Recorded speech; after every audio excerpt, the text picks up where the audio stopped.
নমস্কার বন্ধুরা, অলির রান্নাঘরে আপনাদের অনেক অনেক স্বাগত। আবারও চলে এসেছি আপনাদের কাছে দুর্দান্ত স্বাদের একটা রেসিপি নিয়ে। আজকে আমি বানাবো দই চিকেন। তো কিভাবে দই চিকেন বানাবো, প্লিজ বন্ধুরা আপনারা প্রথম থেকে শেষ পর্যন্ত আমার সঙ্গে থাকুন। আশা করছি আপনাদের খুবই ভালো লাগবে। তো আমি কড়াইয়ের মধ্যে আলুটা ভেজে নিচ্ছি।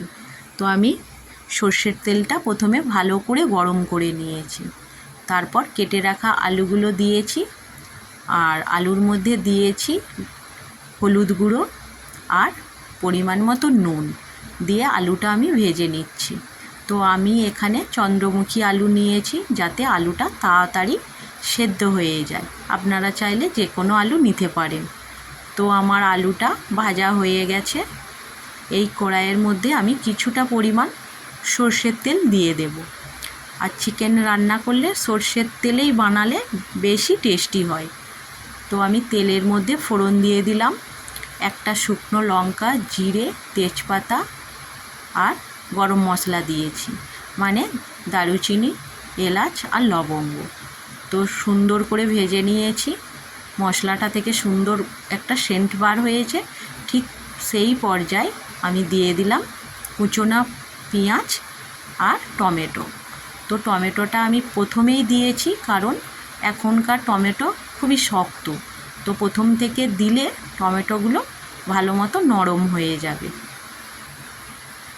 তো টমেটো আর পেঁয়াজ আমি ভালো করে ভেজে নেব। তো দিয়ে দিলাম নুন, যাতে খুব সুন্দরভাবে নরম হয়ে যায়। তো আমি ভেজে নিচ্ছি। তো টমেটো পেঁয়াজ ভালো করে ভাজা হয়ে গেছে। তো এবার আমি বেটে রাখা মশলাটা দিয়ে দেব। দেখতেই পাচ্ছেন খুব সুন্দর করে ভাজা হয়ে গেছে টমেটো পেঁয়াজ। তো এবার বেটে রাখা মশলাটা আমি দিয়ে দিচ্ছি। তো মশলার মধ্যে আমি নিয়েছি আদা, জিরে, কাঁচা লঙ্কা, রসুন আর 4 পিস কাজু বাদাম। তো আমি এখানে কাজু বাদাম দিয়েছি, কারণ ভীষণ টেস্টি হবে চিকেনটা। আপনারা চাইলে নাও দিতে পারেন। তো এবার আমি ভালো করে মশলাটা কষিয়ে নিচ্ছি।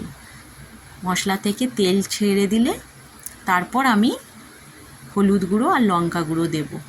তো মশলাটা থেকে একটু তেল ছেড়ে দিয়েছে, মানে তেল ছেড়েছে। তো ঠিক সেই পর্যায়ে আমি হলুদ গুঁড়ো আর লঙ্কা গুঁড়ো দিয়েছি। তো এবার হলুদ গুঁড়ো আর লঙ্কা গুঁড়ো দিয়ে ভালো করে কষিয়ে নেব।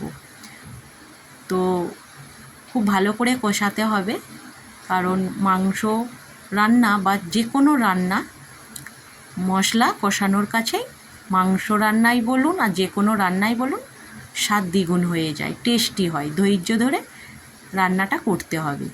তো আমার মশলা থেকে তেল ছেড়ে দিয়েছে। ঠিক এই পর্যায়ে আমি চিকেনটা দিয়ে দিলাম।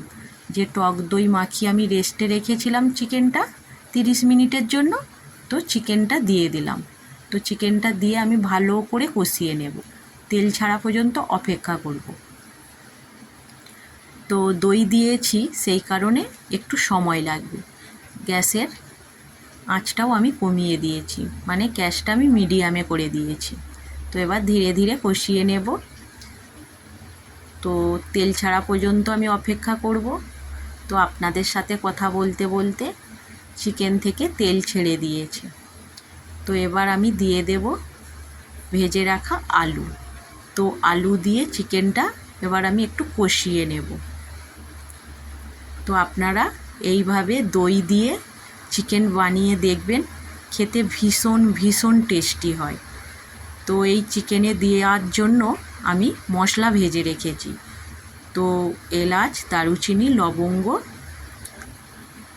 এই গরম মশলা আমি ভেজে রেখেছি। তো এটা আমি লাস্টে দেব।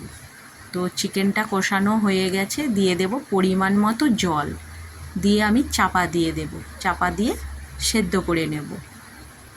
তো গ্যাসের আঁচটাও কমিয়ে দেব, যাতে ধীরে ধীরে হয়। তো ধীরে ধীরে মানে রান্নাটা করলে রান্নাটা খেতেও ভীষণ ভালো লাগবে। তো আমি চাপা দিয়ে দিলাম, দিয়ে এবার ভালো করে সেদ্ধ করে নেব। তো আমার সেদ্ধ হয়ে গেছে। এবার দিয়ে দেব ভেজে রাখা মশলাটা, আর দিয়ে দেব ধনেপাতা। ধনেপাতা দিয়ে দিলাম। তো এরপরে আমি ভেজে রাখা মশলাটা দিয়ে দেব।